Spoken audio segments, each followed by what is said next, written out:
어머니, 오늘부터 이 집에 계실 수 없어요. 당장 짐 싸서 나가주세요.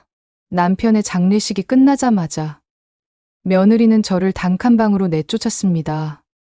하지만 그들은 몰랐습니다.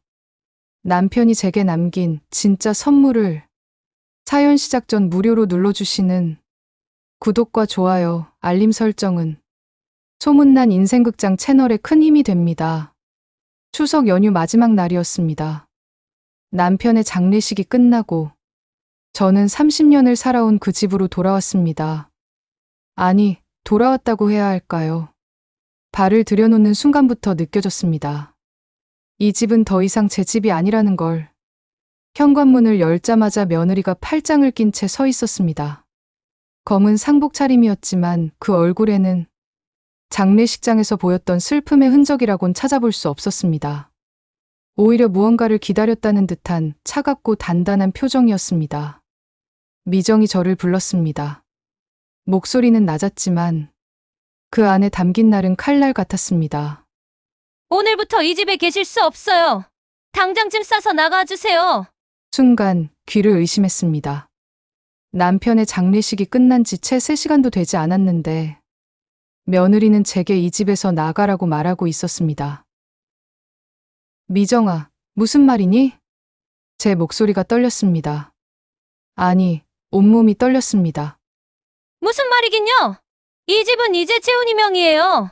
그러니까 제 집이라는 말이죠. 어머니 방은 이미 정리했어요.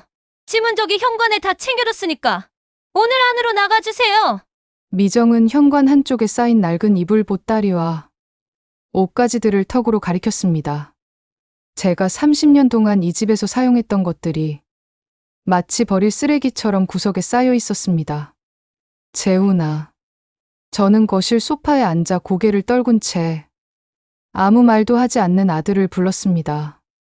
제 아들, 제가 배 아파 낳고 평생을 키운 아들이 지금 이 상황에서 어머니를 지켜주지 않고 있었습니다.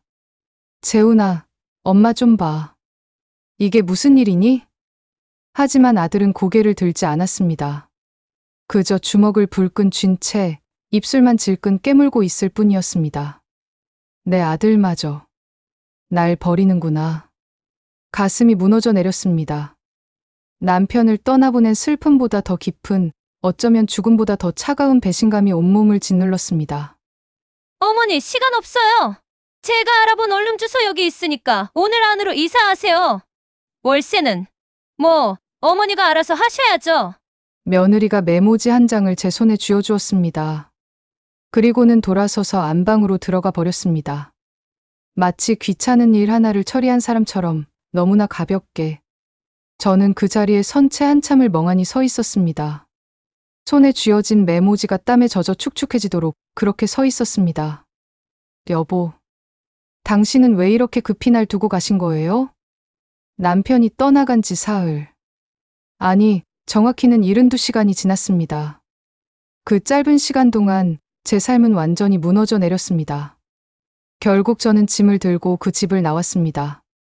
30년을 살았던 집을, 아들을 키우고 남편과 함께 늙어가던 그 집을 떠났습니다.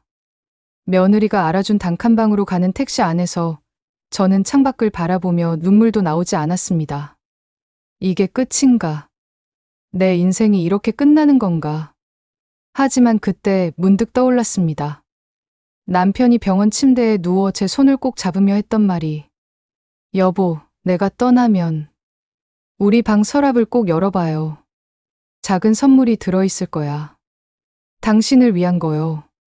그때는 그저 남편의 마지막 위로인 줄만 알았습니다. 죽음을 앞둔 사람이 남기는 따뜻하지만 의미 없는 말이라고만 생각했습니다. 하지만 지금 이 순간, 혹시 정말 뭔가 있는 걸까? 택시가 낯선 골목길로 접어들며 저는 가방 속 서랍 열쇠를 꼭 움켜쥐었습니다. 남편이 남긴 마지막 말. 그것만이 무너진 제 삶에 남은 유일한 희망이었습니다. 단칸방에 도착해 짐을 내려놓는 순간, 저는 그제야 남편의 부재를 실감했습니다. 냄새도 온기도 목소리도 없는 이 좁은 공간에서 저는 한참을 멍하니 서 있었습니다. 곰팡이 냄새가 코끝을 찔렀고 벽지는 여기저기 뜯겨 있었으며 형광등은 깜박거렸습니다. 여보, 우리가 이렇게 되려고 평생을 살아온 건 아니었는데 그때 문득 병실에서의 마지막 날이 떠올랐습니다. 남편은 말기 간암 진단을 받고 석 달을 버텼습니다. 공장에서 30년을 일한 성실한 노동자였던 남편은 병원 침대 위에서도 항상 제 손을 꼭 잡고 있었습니다. 남편이 미안하다고 말했을 때 저는 눈물을 참으며 고개를 저었습니다. 무슨 말씀을 그렇게 하세요? 당신 잘못이 뭐가 있어요? 아니야. 당신한테 좋은 집 한 채 마련해주지 못하고 재훈이를 제대로 키우지 못하고 다 내 탓이야. 당신이 고생만 했어. 남편의 손이 떨렸습니다. 한때는 굳고 단단했던 손이 이제는 뼈만 앙상하게 남아 힘없이 떨리고 있었습니다. 그런 말 마세요. 우리 함께한 30년이 행복했어요. 저는 거짓말을 했습니다. 아니, 반만 거짓말이었습니다. 행복했던 순간도 있었지만 가난과 고생으로 점철된 시간이 더 많았으니까요. 하지만 죽어가는 남편 앞에서 저는 그 말밖에 할 수 없었습니다. 남편은 제 말에 희미하게 미소 지었습니다. 그리고는 조심스럽게 입을 열었습니다. 여보, 내가 떠나면 우리 방 서랍을 꼭 열어봐요. 안방 옷장 맨 아래 서랍. 거기에 작은 선물을 넣어뒀어요. 당신을 위한 거예요. 선물이요? 저는 의아했습니다. 우리 부부에게 선물이라는 건 너무 사치스러운 단어였으니까요. 명절에 떡 하나 사오는 것도 부담스러워했던 남편이 무슨 선물을 준비했다는 걸까요? 그게 기대는 하지 마요. 그냥 내가 당신을 생각하는 마음이에요. 꼭 열어봐요. 약속해요. 남편의 목소리는 점점 작아졌습니다. 숨을 쉬는 것조차 힘들어 보였습니다. 알았어요. 꼭 열어볼게요. 저는 남편의 손을 꼭 잡으며 대답했습니다. 그리고 그날 밤 남편은 제 손을 잡은 채 눈을 감았습니다. 영원히. 장례식은 조촐했습니다. 공장 동료 몇 명과 동네 이웃들이 와주었지만 아들 재호는 내내 휴대폰만 들여다봤고 며느리 미정은 시계만 쳐다봤습니다. 이미 그때부터 그들은 날 버릴 생각이었구나. 지금 생각해보니 모든 게 계획된 일이었던 것 같습니다. 장례식이 끝나자마자 저를 내쫓은 것도 제 짐을 미리 싸둔 것도 모두 준비된 수순이었던 거죠. 단칸방 바닥에 주저앉아 저는 가방을 뒤졌습니다. 급하게 짐을 쌀 때 챙겨온 것들 중에 남편이 말한 그 서랍이 있을까요? 서랍. 안방 옷장 맨 아래 서랍. 하지만 아무리 찾아봐도 없었습니다. 며느리가 제 짐을 쌀 때 그 서랍은 가져오지 않았던 겁니다. 아니, 어쩌면 일부러 빼놓았을지도 모릅니다. 여보, 당신이 남긴 선물을 나는 볼 수가 없어요. 눈물이 흘렀습니다. 남편의 장례식장에서도 나오지 않았던 눈물이 이 허름한 단칸방에서 마침내 쏟아졌습니다. 그때 현관문이 조심스럽게 열리는 소리가 들렸습니다. 여기 사세요? 문틈으로 할머니 한 분이 고개를 내밀었습니다. 70대쯤 되어 보이는 주름진 얼굴에 따뜻한 미소를 띤 분이었습니다. 아, 네, 오늘 이사 왔어요. 저는 황급히 눈물을 닦으며 일어났습니다. 아이고, 울고 계셨네요. 무슨 일 있으세요? 저는 옆집에 사는 이순분이에요. 여기 오래 살았어요. 이순분 할머니는 손에 김치통을 들고 있었습니다. 혼자 사시는 것 같던데 이거라도 드세요. 제가 담근 김치예요. 별것 아니지만 고맙습니다. 저는 김치통을 받으며 고개를 숙였습니다. 낯선 곳에서 낯선 사람의 작은 친절이 이렇게 가슴에 와닿을 줄은 몰랐습니다. 그날 밤 저는 단칸방 바닥에 누워 천장을 바라봤습니다. 여보, 당신이 남긴 선물은 뭐였을까요? 나는 그걸 영영 볼 수 없는 건가요? 남편의 목소리가 귓가에 맴돌았습니다. 꼭 열어봐요. 약속해요. 그 약속을 저는 지킬 수 없을 것만 같았습니다. 하지만 그때는 몰랐습니다. 운명이 제게 한 번 더 기회를 줄 거라는 걸. 단칸방에서 일주일이 지났습니다. 월세는 45만 원. 관리비 포함하면 50만 원이 훌쩍 넘었습니다. 남편이 남긴 보험금 일부와 제 통장에 있던 얼마 안 되는 돈으로 겨우 한 달치를 냈지만 다음 달은 막막했습니다. 재훈이가 조금이라도 도와줄까? 저는 떨리는 손으로 아들에게 전화를 걸었습니다. 신호음이 3번, 4번 울렸지만 아들은 받지 않았습니다. 문자를 보냈습니다. 재훈아, 엄마야. 월세가 너무 부담되는구나. 조금만 도와줄 수 있니? 답장은 3시간 뒤에 왔습니다. 엄마 미안해요. 지금 저도 힘들어요. 사업 빚이 5천만 원이 넘어요. 회사 부도 나고 정말 죄송해요. 5천만 원. 그 숫자가 눈앞에서 아른거렸습니다. 제가 평생 모아도 만질 수 없는 돈이었습니다. 아들이 사업을 한다고 했을 때부터 불안했는데 결국 이렇게 된 겁니다. 그래도 엄마가 단칸방에서 이렇게 사는데 하지만 더 이상 연락하지 못했습니다. 아들도 힘들다는데 제가 무슨 말을 더 할 수 있겠습니까? 저는 그저 벽만 바라보며 한숨을 쉬었습니다. 그런데 이틀 뒤 이순분 할머니가 급히 제 방문을 두드렸습니다. 정희 씨 며느리 봤어요. 방금 백화점 앞에서. 네? 며느리를요? 그래요. 명품 가방 들고 옷도 새로 산 것 같던데 친구들이랑 웃으면서 카페 들어가던데요. 순분 할머니의 말에 저는 멍했습니다. 아들은 빚이 5천만 원이라고 했습니다. 그래서 어머니를 도울 수 없다고 했습니다. 그런데 며느리는 명품 가방을 들고 백화점에서 쇼핑을 하고 있었습니다. 어떻게 이럴 수가. 가슴이 무너져 내렸습니다. 배신감이라는 단어로는 부족했습니다. 이건 배신이 아니라 학대였습니다. 저는 외투를 걸치고 백화점으로 갔습니다. 아니, 달려갔습니다. 60대의 몸으로 버스를 2번 갈아타고 숨을 헐떡이며 백화점 앞에 도착했을 때는 이미 해가 기울고 있었습니다. 그리고 저는 봤습니다. 명품관 앞에서 새 가방을 팔에 끼고 웃고 있는 며느리 박미정을, 옆에는 비슷한 또래의 여자들이 함께 있었고 모두 쇼핑백을 여러 개씩 들고 있었습니다. 언니, 그 가방 진짜 예쁘다. 얼마 했어? 에이, 별거 아니야. 300만 원 좀 넘었나? 300만 원. 저는 그 자리에서 다리에 힘이 풀렸습니다. 제가 6개월 동안 월세를 낼 수 있는 돈이 며느리에게는 별거 아닌 가방이었습니다. 재훈아, 넌 정말 이것도 모르고 있는 거니? 아니, 알고 있을 겁니다. 알면서도 눈 감고 있는 거겠죠. 아니면 이미 며느리 편이 되어버린 걸까요? 저는 며느리를 부르지 못했습니다. 부를 용기도 마주칠 자신도 없었습니다.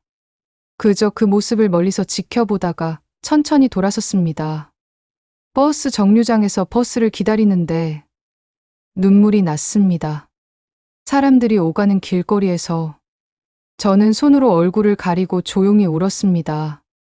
여보, 우리 재훈이가 이런 아이가 아니었는데 언제부터 이렇게 된 걸까요? 단칸방으로 돌아와 저는 냉장고를 열었습니다. 순분 할머니가 준 김치와 밥 한 공기가 전부였습니다. 남편이 살아있을 때는 가난해도 밥상은 차려줬습니다. 그런데 지금은 혼자 먹는 밥 한 끼도 버거웠습니다. 그날 밤 저는 오래된 가족 사진을 꺼내봤습니다. 재훈이가 초등학교 입학하던 날 찍은 사진이었습니다. 새 책가방을 맨 재훈이는 한박 웃음을 짓고 있었고 남편과 저도 행복하게 웃고 있었습니다. 그때는 가난해도 행복했는데 사진 속 재훈이는 어머니 손을 꼭 잡고 있었습니다. 하지만 지금의 재훈이는 어머니를 버렸습니다. 핸드폰이 울렸습니다. 아들에게서 온 문자였습니다. 엄마 미안해요. 조금만 기다려주세요. 제가 꼭 형편 나아지면 모시러 갈게요. 저는 문자를 읽고 한참을 멍하니 화면을 바라봤습니다. 형편이 나아지면 그게 언제인데 그때까지 엄마는 어떻게 살라고. 하지만 답장은 하지 않았습니다. 뭐라고 답해야 할지 몰랐으니까요. 그날 밤 저는 이불을 뒤집어 쓰고 또 울었습니다. 내 아들이 나를 버렸다는 사실이, 며느리가 사치를 부리는 동안 나는 밥 한 끼 걱정한다는 사실이 너무 억울하고 분했습니다. 하지만 어쩌겠어요. 내가 뭘 할 수 있겠어요. 제게 남은 건 이 낡은 단칸방과 얼마 안 남은 통장 잔고뿐이었습니다. 그리고 남편이 남겼다는 아직도 찾지 못한 그 서랍의 기억뿐이었습니다. 한 달이 흘렀습니다. 단칸방 생활에 익숙해진 건 아니었지만 그렇다고 다른 선택지가 있는 것도 아니었습니다. 아침에 눈을 뜨면 천장에 금이 간 곳이 보이고 밤에 잠들기 전엔 옆집 부부의 싸우는 소리가 들렸습니다. 그런데 문제는 따로 있었습니다. 몸이 점점 안 좋아지고 있었습니다. 원래 간이 좋지 않다는 건 알고 있었습니다. 남편이 간암으로 세상을 떠난 뒤 병원에서 검사를 받았을 때 의사 선생님이 말했습니다. 혹시 가족력이 있으신가요? 간 수치가 좀 높은데 정기적으로 검사 받으셔야 해요. 하지만 정기검사는 돈이 들었습니다. 월세조차 버거운 제게 병원비는 사치였습니다. 그래서 저는 그냥 버텼습니다. 조금만 참으면 괜찮아지겠지. 하지만 몸은 거짓말을 하지 않았습니다. 밥맛이 없었고 몸이 자꾸 노곤했으며 가끔씩 오른쪽 옆구리가 묵직하게 아팠습니다. 어느 날 아침 저는 화장실 거울을 보다가 깜짝 놀랐습니다. 눈자위가 노랗게 변해 있었습니다. 이건 황달 아닌가. 무서웠습니다.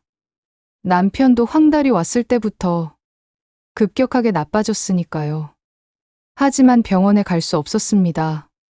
통장 잔고는 이미 바닥을 보이고 있었고 다음 달 월세도 걱정이었습니다. 그날 오후 순분 할머니가 찾아왔습니다. 정희 씨, 얼굴이 왜 이래? 많이 아파 보이는데. 아니에요. 그냥 좀 피곤해서. 거짓말 마. 눈 좀 봐. 노래졌잖아. 병원 가봐야 해. 순분 할머니는 제 손을 꼭 잡았습니다. 돈 걱정하지 말고 일단 동네 보건소라도 가봐. 거기는 싸잖아. 할머니. 고마워요. 괜찮아요. 쉬면 나을 거예요. 하지만 나아지지 않았습니다. 오히려 더 심해졌습니다. 밤에는 식은땀이 흘렀고 밥을 먹으면 토할 것 같아서 거의 먹지 못했습니다. 순분 할머니가 가져다 주는 미역국과 죽으로 겨우 하루하루를 버텼습니다. 여보, 왜 그렇게 급히 날 두고 가셨어요? 밤마다 저는 남편에게 말을 걸었습니다. 대답이 없다는 걸 알면서도 그렇게라도 하지 않으면 미칠 것 같았습니다. 여보, 나도 곧 당신한테 갈 것 같아요. 이렇게 아픈데 병원도 못 가고 나 혼자 이렇게 죽는 건가 봐요. 천장을 바라보며 눈물을 흘렸습니다. 남편이 살아있었다면 이러지는 않았을 겁니다. 가난해도 함께였다면 외롭지는 않았을 겁니다. 재훈이는 내가 이렇게 아픈 것도 모를까? 아들에게 전화하고 싶었습니다. 하지만 할 수 없었습니다. 이미 한 번 거절당한 마음에 다시 거절당할 용기가 없었으니까요. 그렇게 일주일이 더 지났을 때 순분 할머니가 제 방문을 세게 두드렸습니다. 정희 씨, 열어봐. 저는 겨우 몸을 일으켜 문을 열었습니다. 아이고, 이게 무슨 꼴이야. 당장 병원 가야 해. 순분 할머니는 제 팔을 붙잡고 억지로 택시를 불렀습니다. 저는 거부할 힘도 없었습니다. 보건소에서 검사를 받았습니다. 의사 선생님의 얼굴이 굳어졌습니다. 간 기능이 많이 떨어졌네요. 간경화 초기 단계로 보입니다. 큰 병원에서 정밀 검사를 받으셔야 해요. 간경화. 남편이 걸렸던 그 병의 전 단계였습니다. 선생님, 치료하면 낫나요? 지금이라도 관리하시면 진행을 늦출 수 있어요. 하지만 방치하시면 선생님은 말을 잇지 못했습니다. 말하지 않아도 알았습니다. 남편처럼 된다는 뜻이었습니다. 보건소를 나와서 저는 순분 할머니의 부축을 받으며 걸었습니다. 정희 씨, 아들한테 연락해야 해. 이건 혼자 감당할 문제가 아니야. 할머니, 재훈이는 저를 안 도와줘요. 빚이 많대요. 그래도 엄마가 아픈데. 자식이 어떻게 그래? 순분 할머니는 분노했지만 저는 이미 체념한 상태였습니다. 그날 밤 저는 단칸방 창문을 열었습니다. 가을바람이 차갑게 들어왔습니다. 하늘에는 별이 총총히 떠 있었습니다. 여보, 저기 별 중에 당신도 있나요? 나를 보고 있나요? 남편이 생전에 했던 말이 떠올랐습니다. 서랍을 꼭 열어봐요. 작은 선물이 들어있을 거야. 그 서랍, 내가 찾을 수만 있다면. 하지만 서랍은 여전히 며느리네 집에 있었고, 저는 그 집에 갈 수도 없었습니다. 창문을 닫고 저는 이불 속으로 들어갔습니다. 조금만 더 버텨보자. 뭔가 방법이 있을 거야. 하지만 희망은 점점 가늘어지고 있었습니다. 마치 꺼져가는 촛불처럼. 간경화 진단을 받은 지 사흘이 지났습니다. 저는 단칸방 구석에 쌓인 짐을 정리하고 있었습니다. 병원비를 마련하기 위해 팔 수 있는 게 있나 찾아보려던 참이었습니다. 낡은 이불, 오래된 옷까지 몇 권 안 되는 책들. 팔아봤자 몇 푼 안 될 것들 뿐이었습니다. 그때 구석에 있던 작은 서랍장이 눈에 들어왔습니다. 이게 여기 있었구나. 그건 옛날 안방에 있던 협탁 서랍이었습니다. 며느리가 제 짐을 쌀 때 아마 실수로 함께 넣었나 봅니다. 아니면 너무 낡아서 버리려다가 그냥 넣어준 걸까요? 심장이 뛰기 시작했습니다. 혹시 남편이 말한 그 서랍이? 떨리는 손으로 서랍을 열었습니다. 첫 번째 칸에는 남편의 낡은 시계와 안경이 들어 있었습니다. 두 번째 칸에는 오래된 가족 사진들이 있었습니다. 그리고 맨 아래 칸, 봉투 하나가 있었습니다. 여보, 봉투 겉면에는 남편의 삐뚤삐뚤한 글씨로 이렇게 적혀 있었습니다. 정희에게 사랑합니다. 손이 너무 떨려서 봉투를 열기까지 한참이 걸렸습니다. 눈물이 흘렀습니다. 남편의 필적을 보는 것만으로도 가슴이 미어졌습니다. 봉투 안에는 두꺼운 서류 뭉치와 편지 한 장이 들어 있었습니다. 먼저 편지를 펼쳤습니다. 여보, 이 편지를 읽고 있다면 나는 이미 세상을 떠난 뒤겠지요. 미안해요. 당신 혼자 두고 가서.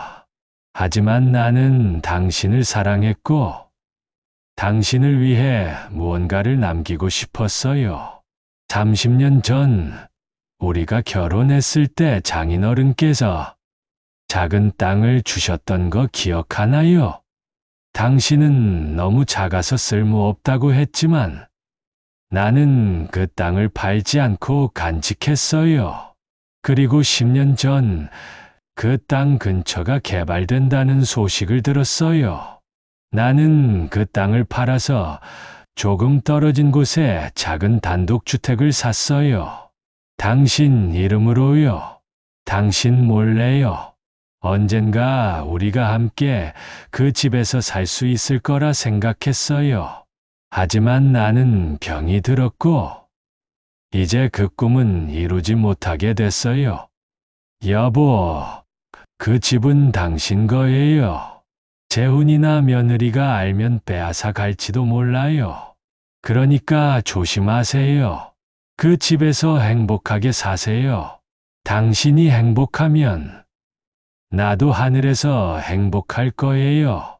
사랑해요. 정희. 편지를 다 읽을 즈음 저는 소리 내어 울고 있었습니다. 여보, 당신이 이런 걸. 떨리는 손으로 서류를 펼쳤습니다. 부동산 등기부등본이었습니다. 소유자 윤정희. 그리고 마지막 페이지에는 감정평가서가 있었습니다. 평가액 103억 원. 저는 숨이 멎는 줄 알았습니다. 숫자를 다시 세어봤습니다. 이게 진짜야? 내 이름으로 100억짜리 집이? 손에 든 서류가 믿기지 않았습니다.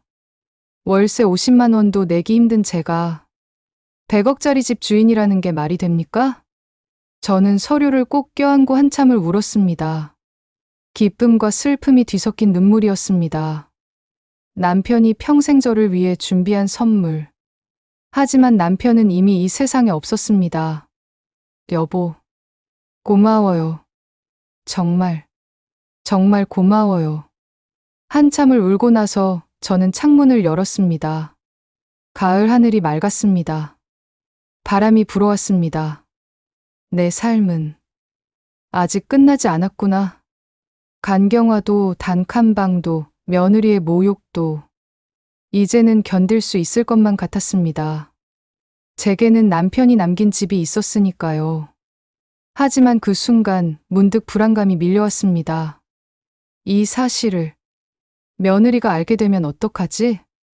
남편의 편지처럼 며느리와 아들이 이 사실을 알면 빼앗으려 들 게 분명했습니다.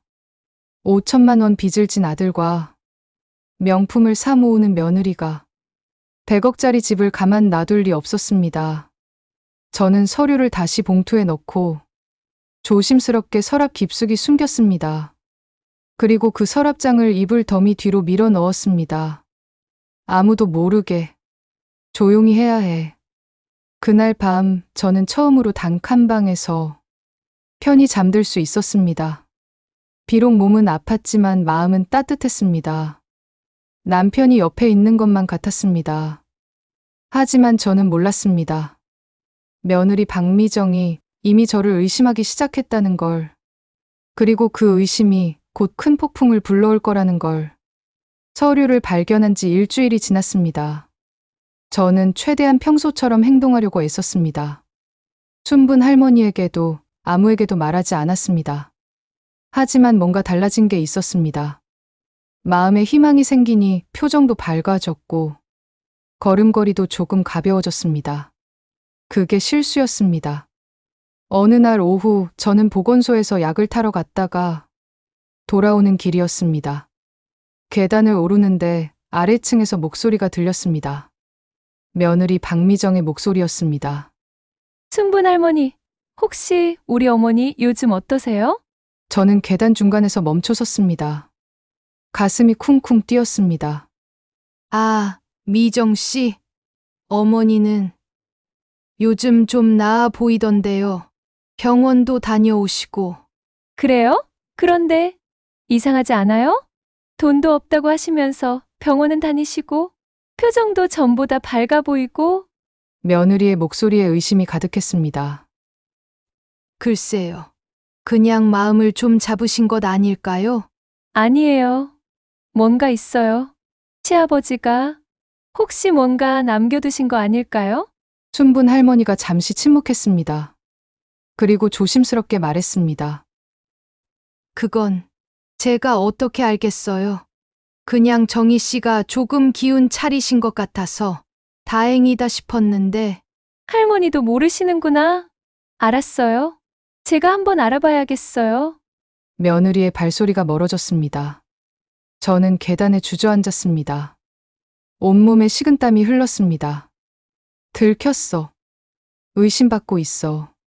그날 밤 저는 서랍을 다시 확인했습니다. 이불 더미 뒤에 잘 숨겨져 있었지만 불안했습니다. 혹시 며느리가 찾아오면 어쩌죠? 혹시 서류를 빼앗기면? 안 돼. 절대 안 돼. 하지만 제 불안은 현실이 되고 말았습니다. 사흘 뒤 저는 병원에 진료를 받으러 갔습니다. 보건소에서 소개해준 큰 병원이었고 오전 내내 검사를 받아야 했습니다. 그 시간 며느리는 움직였습니다. 오후 2시쯤 단칸방 복도에 나타난 며느리는 주변을 살폈습니다. 아무도 없었습니다. 며느리는 가방에서 예비 열쇠를 꺼냈습니다. 제가 처음 이사 왔을 때 받았던 그 열쇠를 며느리가 몰래 복사해둔 것이었습니다. 찰칵. 문이 열렸습니다. 며느리는 방 안으로 들어와 천천히 둘러봤습니다. 낡은 이불, 작은 냉장고, 구석에 쌓인 짐들. 초라한 방이었습니다. 여기 어딘가에 분명히 뭔가 있을 거야. 며느리는 냉장고를 열어봤습니다. 김치와 밥 한 공기뿐이었습니다. 옷장을 뒤졌습니다. 낡은 옷가지들만 있었습니다. 그리고 구석에 쌓인 이불 더미를 치웠습니다. 거기 낡은 서랍장이 있었습니다.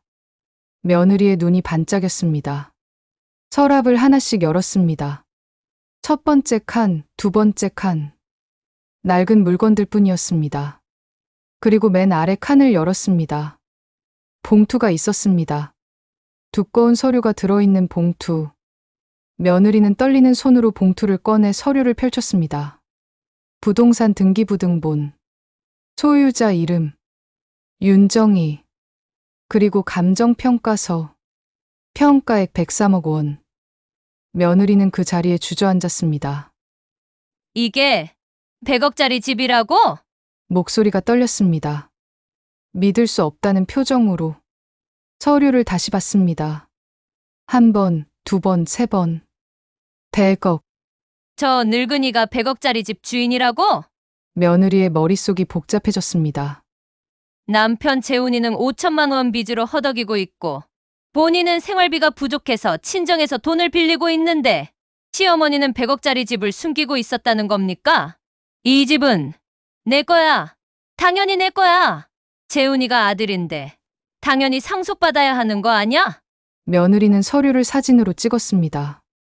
한 장, 두 장, 모든 페이지를 빠짐없이. 그리고 서류를 다시 봉투에 넣어 서랍에 넣었습니다. 이불도 원래대로 덮어놨습니다. 방을 나서며 며느리는 차갑게 웃었습니다. 시어머니, 이제 끝이에요. 그 집 절대 혼자 못 가져가요. 며느리가 떠난 지 1시간 뒤 저는 병원에서 돌아왔습니다. 방문을 열고 들어서는 순간 뭔가 이상했습니다. 콩. 기가 달랐습니다. 누군가 다녀간 것 같은 느낌. 황급히 이불 더미를 치웠습니다. 서랍은 그대로 있었습니다. 봉투도 서류도 그대로였습니다. 하지만 알았습니다. 서류의 위치가 미묘하게 달랐습니다. 제가 넣어뒀던 것과 각도가 조금 달랐습니다. 누가 다녀갔어. 온몸이 얼어붙었습니다. 며느리. 분명 며느리가 다녀간 겁니다. 저는 서류를 꺼내 다시 한번 확인했습니다. 다행히 그대로 있었습니다. 하지만 며느리는 이미 알아버렸습니다. 제가 100억짜리 집 주인이라는 걸. 이제 어떡하지? 창밖은 어두워지고 있었습니다. 저는 서류를 꼭 껴안고 구석에 웅크렸습니다. 폭풍이 몰려오고 있었습니다. 그리고 저는 그 폭풍을 막을 힘이 없었습니다. 그날은 왔습니다. 며느리가 서류를 발견한 지 이틀 뒤, 제 방문이 거칠게 두드려졌습니다. 아니, 두드린다기보다 내리쳤습니다. 쿵, 쿵, 쿵. 어머니, 열어요. 당장 열어요. 며느리의 목소리였습니다. 떨리는 손으로 문을 여는 순간, 며느리가 거칠게 문을 밀고 들어왔습니다. 뒤에는 아들 재훈이가 고개를 숙인 채 서 있었습니다. 뭐야? 제 말이 채 끝나기도 전에 며느리가 휴대폰을 제 얼굴 앞에 들이댔습니다. 화면에는 부동산 서류 사진이 있었습니다. 제 이름, 주소, 그리고 103억이라는 숫자. 이게 뭐예요? 어머니가 100억짜리 집을 숨기고 계셨던 거예요? 며느리의 목소리는 분노로 떨렸습니다. 그건 어떻게 알았냐고요? 그게 중요해요? 중요한 건 어머니가 우리를 속이고 있었다는 거예요. 며느리가 소리쳤습니다. 옆집에서도 들릴 만큼 큰 소리였습니다. 속이다니. 이건 내 남편이 나한테 남긴 거야. 너희와는 상관없어. 저는 떨리는 목소리로 말했습니다. 하지만 며느리는 비웃었습니다. 상관없다고요? 재훈이는 아들이에요. 당연히 상속받을 권리가 있어요. 어머니 혼자 100억을 다 가지겠다는 거예요? 이건 내 명의야. 내 남편이 내 이름으로 만들어준 거라고. 그래도 아들이 있잖아요. 재훈아, 너도 뭐 좀 말해봐. 며느리가 아들을 밀었습니다. 재훈이는 여전히 고개를 들지 못하고 있었습니다. 재훈아. 저는 아들을 불렀습니다. 하지만 아들은 입을 열었습니다. 엄마, 나 진짜 힘들어요. 빚이 너무 많아요. 그 집 좀 도와주세요. 그 말에 가슴이 찢어지는 것 같았습니다. 재훈아, 넌 엄마를 단칸방으로 내쫓았잖니. 엄마가 아파도 외면했잖니. 그런데 이제 와서 도와달라고? 엄마, 미안해요. 하지만 나 진짜 죽을 것 같아요. 채권자들이 매일 전화하고 아들의 목소리가 떨렸습니다. 하지만 저는 더 이상 물러설 수 없었습니다. 안 돼. 이건 내 거야. 너희 아버지가 나를 위해 남긴 거라고. 그때 며느리가 냉소적으로 웃었습니다. 그럼 법적으로 가는 수밖에 없네요. 변호사 선임해서 상속 재산 분할 청구할 거예요. 어머니 혼자 다 가지실 수 있을 것 같아요? 며느리의 눈빛이 차가웠습니다. 저는 그 자리에 주저앉을 뻔했습니다. 법적으로? 변호사? 저 같은 늙은이가 법정에서 싸울 수 있을까요? 돈도, 힘도, 지식도 없는 제가? 바로 그때 현관문이 다시 열렸습니다. 실례합니다. 저는 최강석 변호사입니다. 50대 중반쯤 되어 보이는 남자가 들어왔습니다. 단정한 정장 차림에 서류 가방을 들고 있었습니다. 누구세요? 며느리가 경계하며 물었습니다. 저는 고인 김성우 씨의 오랜 친구이자 이 재산 문제와 관련된 유언 집행인입니다. 윤정희님, 안녕하세요. 성우 형님께서 만약의 경우를 대비해 저를 지정해 두셨습니다. 최강석 변호사는 저를 향해 공손히 고개를 숙였습니다. 저는 멍하니 그를 바라봤습니다. 여보가 이런 것까지. 형님께서는 이런 상황이 올 것을 예상하셨습니다. 그래서 모든 서류를 정확히 윤정희님 단독 명의로 만들어 두셨고 법적으로 완벽하게 보호받을 수 있도록 조치해 두셨습니다.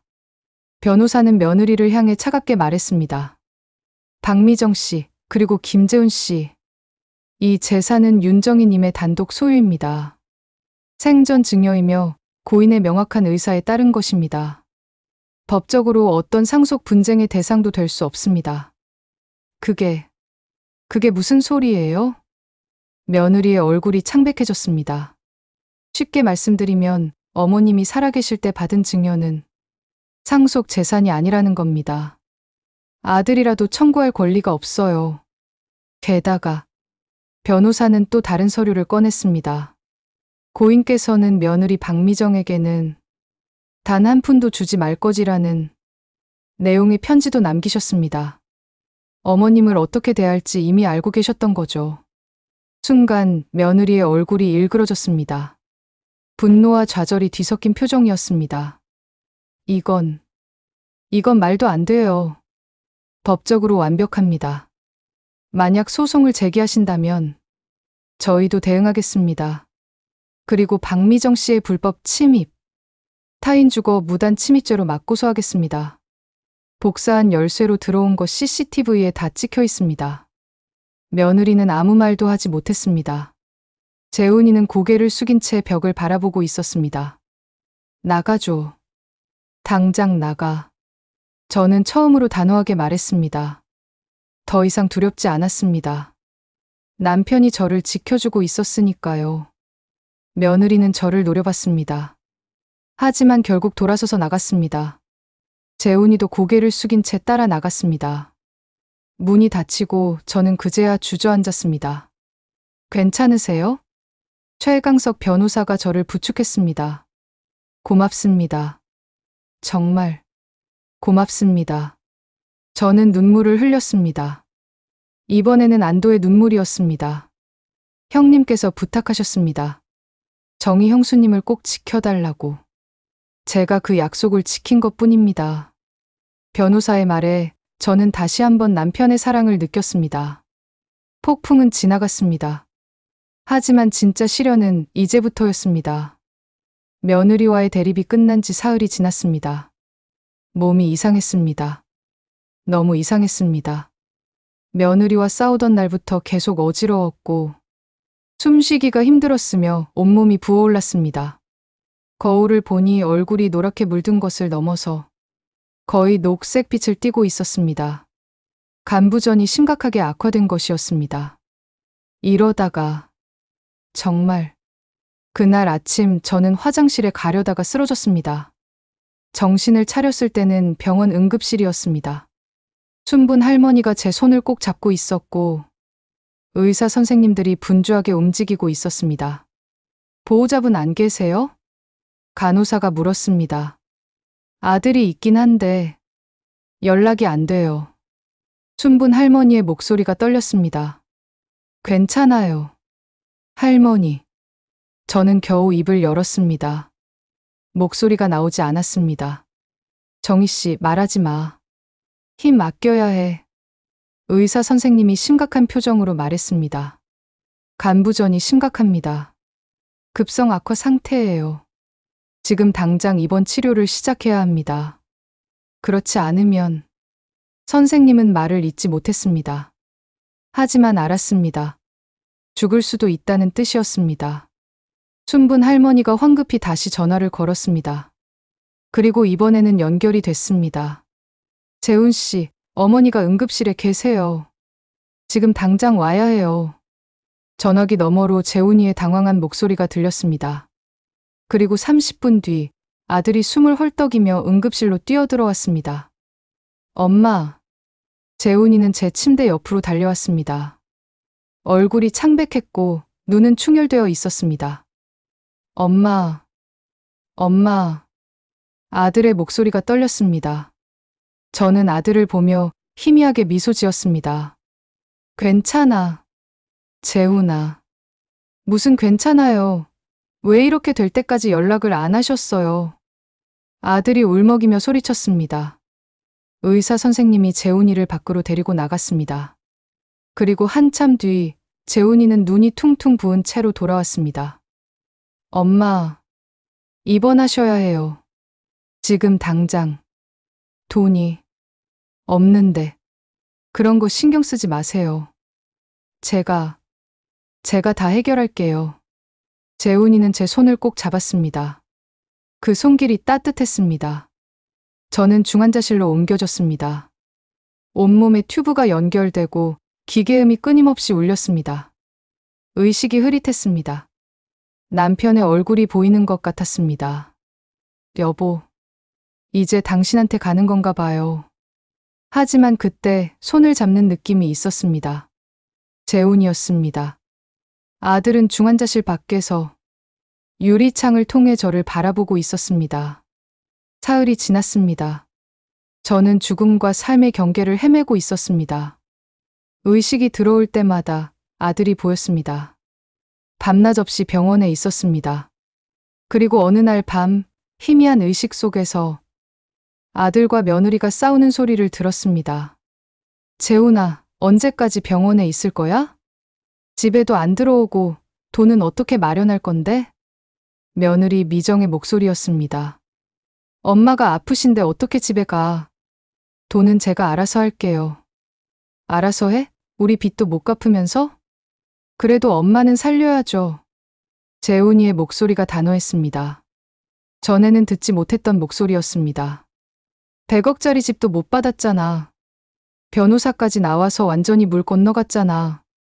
그만해요. 100억? 그게 뭐가 중요해요? 100억보다 중요한 건 바로 우리 엄마야.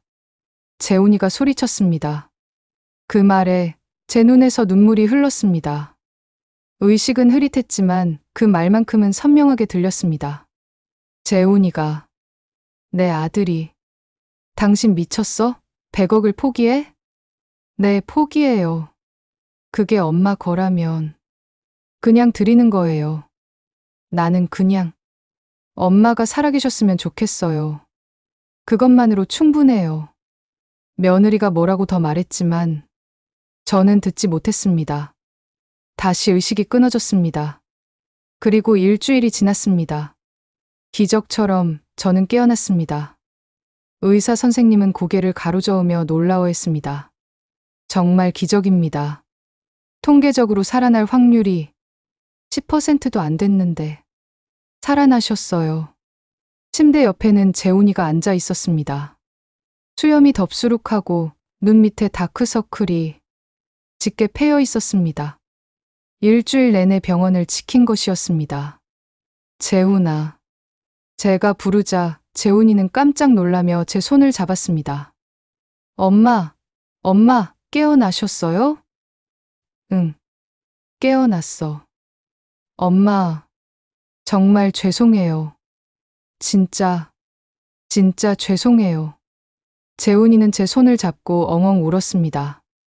어른이 된 아들이 어린아이처럼 울었습니다. 괜찮아. 이제 괜찮아. 저는 아들의 머리를 쓰다듬었습니다. 힘이 없었지만 그 손길만큼은 따뜻했습니다. 이제야 내 아들이 돌아왔구나. 창밖으로 햇살이 들어왔습니다. 따뜻한 겨울 햇살이었습니다. 죽음의 문턱에서 돌아왔지만 저는 더 큰 것을 얻었습니다. 아들을 되찾았습니다. 그리고 그것이 100억보다 더 값진 선물이었습니다. 퇴원하던 날 봄이 왔습니다. 석 달간의 입원 치료 끝에 저는 다시 걸을 수 있게 됐습니다. 간 기능도 많이 회복됐고 얼굴의 황달도 거의 사라졌습니다.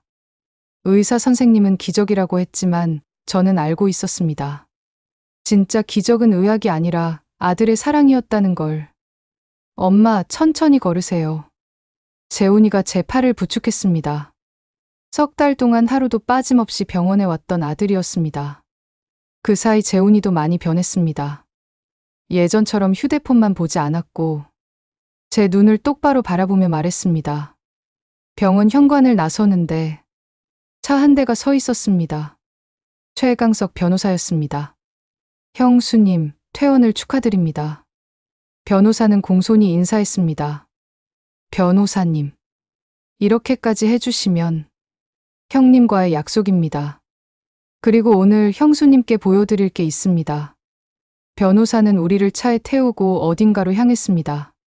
차는 도심을 벗어나 한적한 주택가로 들어갔습니다. 그리고 한 단독 주택 앞에서 멈췄습니다. 여기가 숨이 멎는 것 같았습니다. 현대식 2층 단독주택이었습니다. 작은 정원이 있었고 봄꽃이 활짝 피어 있었습니다. 형님께서 형수님을 위해 마련해 두신 집입니다. 들어가 보시겠어요? 변호사가 대문을 열었습니다. 저는 재훈이의 부축을 받으며 천천히 걸어 들어갔습니다. 집 안은 따뜻했습니다. 거실에는 햇살이 가득 들어왔고 주방은 넓고 깨끗했습니다. 2층으로 올라가니 안방이 있었고 창문 밖으로 작은 정원이 보였습니다. 침대 옆 테이블 위에 남편의 사진이 놓여 있었습니다.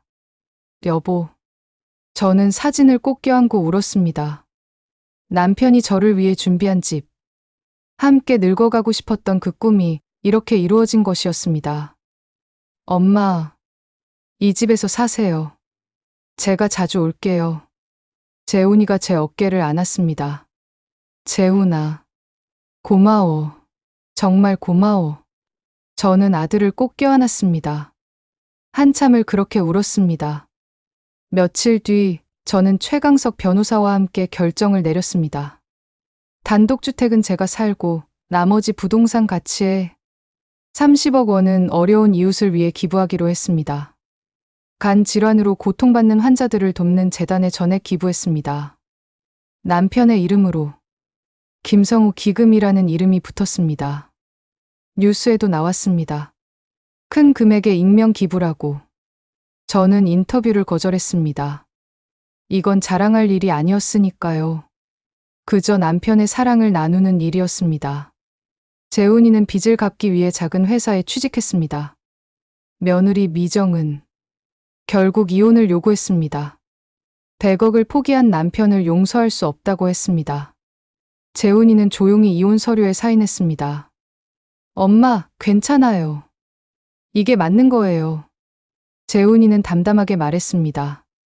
슬퍼 보이진 않았습니다. 오히려 홀가분해 보였습니다. 어느 일요일 오후, 재훈이가 집에 찾아왔습니다. 손에는 과일 바구니를 들고 있었습니다. 엄마, 제가 해드릴게요. 앉아 계세요. 재훈이는 부엌에서 과일을 깎았습니다. 서툴렀지만 정성스러웠습니다. 사과를 깎다가 손가락을 베기도 했지만 웃으며 다시 깎았습니다. 재훈아. 네, 엄마. 행복하니? 재훈이는 잠시 멈췄습니다. 그리고 환하게 웃었습니다. 네, 행복해요. 진짜로요. 100억이 없어도 아내가 떠나도 엄마가 계셔서 행복해요. 그 말에 제 눈에서 눈물이 흘렀습니다. 이번에는 기쁨의 눈물이었습니다. 저녁을 함께 먹고 재훈이는 거실에서 커피를 마시며 말했습니다. 엄마, 아버지는 정말 대단한 분이셨어요. 이 모든 걸 미리 계획하시고 엄마를 지켜주셨어요. 그래. 내 아버지는 과묵했지만 사랑이 깊은 사람이었어. 저도 그런 아빠가 되고 싶어요. 나중에 제가 가정을 꾸리면요. 그러렴. 넌 좋은 아빠가 될 거야. 저는 아들의 머리를 쓰다듬었습니다. 해가 지고 재훈이는 돌아갔습니다. 저는 혼자 정원에 나가 앉았습니다. 봄바람이 불어왔고 꽃향기가 퍼졌습니다. 하늘을 올려다봤습니다. 별이 총총히 떠 있었습니다. 여보, 보이세요? 우리 아들. 이제 제대로 된 사람이 됐어요. 당신이 지켜주신 덕분이에요. 바람이 불어왔습니다. 마치 남편이 대답하는 것 같았습니다. 잘했어요, 여보. 수고했어요. 눈물이 흘렀습니다. 하지만 슬프지 않았습니다. 남편이 저에게 남긴 진짜 선물은 103억짜리 집이 아니었습니다. 그것은 사랑이었습니다.